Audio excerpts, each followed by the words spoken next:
চারটি গুনাহ আল্লাহর আরশ কাঁপিয়ে তোলে। এমন চারটি গুনাহ আছে যেই গুনাহগুলো আল্লাহর আরশ কাঁপিয়ে দেয়। সুতরাং এই গুনাহগুলো থেকে আমাদেরকে দূরে সরে আসতে হবে। আমরা অনেকেই গুনাহের কাজ করি, দিন দিন আমাদের গুনাহের পাল্লা অনেকটা ভারী হয়ে যাচ্ছে। আমরা একটু চিন্তা করি না, গুনাহ করতে করতে একদিন যদি দুনিয়া থেকে বিদায় নিয়ে যাই আমাদের অবস্থা কি হবে। এখন যদি আমি আপনি মারা যাই, আল্লাহর সামনে কি জবাব দিব একটু চিন্তা করে দেখেন। কতটুকু আমল করেছি, দিনে ঘুম থেকে ওঠার পরে কয়টা সত্য কথা বলি আর কয়টা মিথ্যা কথা বলি।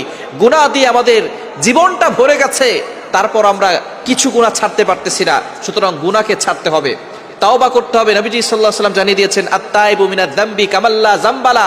যারা সঠিকভাবে তাওবা করে তাদের পিছনের সব গুনাহ আল্লাহ তাআলা ক্ষমা করে দেন। এজন্য আমরা গুনাহ থেকে তাওবা করব এবং এই চারটি গুনাহ করব না। নাম্বার 1, এক নাম্বার হচ্ছে জুলুম করা যাবে না। আল্লাহ পাক রব্বুল আলামিন সবচেয়ে বেশি অপছন্দ করে জুলুমের গুনাহ। আপনি যদি বড়লোক হন, ধনী হন, গরিবের উপর অত্যাচার করবেন না। যদি আপনি টাকা পয়সার মালিক হন, গরিব যারা আছে তাদের উপরে জুলুম করবেন না, অত্যাচার করবেন না। এই জুলুম যদি কেউ করে, মাজলুমের পক্ষের যে আওয়াজটা হয়, তার ভিতরে যে কষ্ট হয়, এই কষ্টটা সরাসরি আল্লাহর আরশে আজিমে গিয়ে নক করে, আল্লাহর আরশটাকে কাঁপিয়ে দেয়।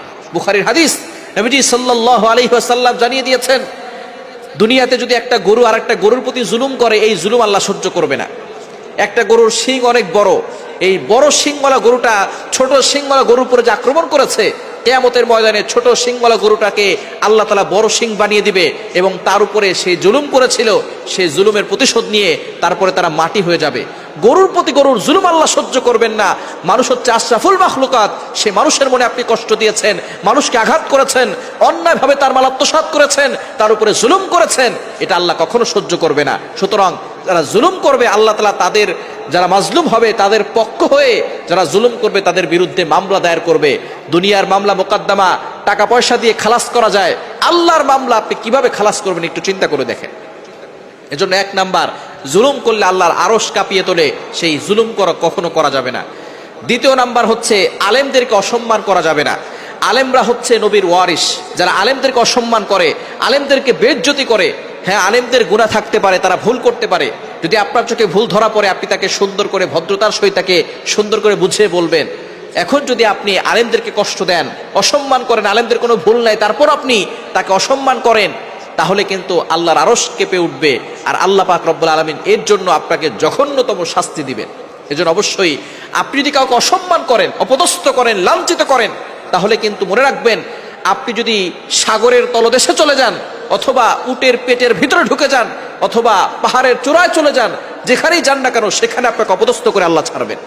আল্লাহ জানিয়ে দিয়েছেন, যারা অপমান করে, মানুষের উপরে জুলুম করে, আল্লাহ তাদেরকে এই জুলুমের প্রতিশোধ অপমান অপদস্থ না করে কবরে নিবে না।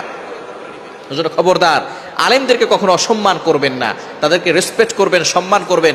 আবু দাউদ শরীফের হাদিস, ইন্নাল উলামা ওয়ারাসাতুল আম্বিয়া, ওলামায়ে কেরাম হচ্ছে নবীর ওয়ারিস, তাদের সাথে ভালো ব্যবহার করার চেষ্টা করবেন ইনশাআল্লাহ, তাহলে আপনিও ভালো থাকতে পারবেন। তাদের উপরে জুলুম করলে, তাদেরকে অপমান করলে আল্লাহর আরশ কেঁপে উঠবে।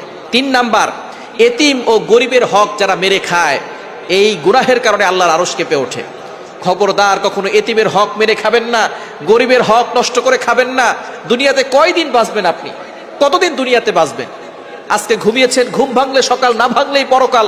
অথচ আপনি এতিমের মাল ভক্ষণ করতেছেন। অনেক ভাই আছে, ভাই মারা গেছে, ভাইয়ের সন্তান তার হক পরিপূর্ণভাবে তাকে দেয় নাই, তার মাল সম্পদ সব লুটে পুটে খাচ্ছে। এরকম অনেক ভাই আছে না নাই? আল্লাহর কাঠগড় আপনাকে জবাবদিহি করতে হবে, কয়দিন দুনিয়াতে বাঁচবেন। এজন্য অবশ্যই এতিমের মাল ভক্ষণ করবেন না। আল্লাহ পাক রব্বুল আলামিন সূরা নিসা 10 নম্বর আয়াতে বলে দিয়েছেন, ইন্নাল্লাযীনা ইয়াকুলুনা আমওয়ালাল ইয়াতামা, যারা এতিমের মাল ভক্ষণ করে তারা জাহান্নামের আগুন খায়, তারা এতিমের মাল খায় না। এতিমের মাল খাওয়ার কারণে জাহান্নামের আগুন তারা তাদের পেটে ঢুকিয়েছে। এই জাহান্নামের আগুনতে আল্লাহ কিয়ামতের ময়দানে তাদের পেট ভরবেন। 3 নাম্বার, এতিমের হক নষ্ট করবেন না, গরিবের হক নষ্ট করে খাবেন না, তাহলে আল্লাহর আরশ কেঁপে উঠবে।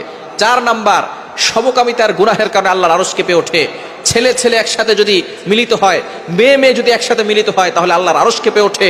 এই জঘন্যতম গুনাহ থেকে আমাদেরকে দূরে সরে আসতে হবে। বর্তমানে এই গুনাহগুলো ছড়িয়ে পড়তেছে।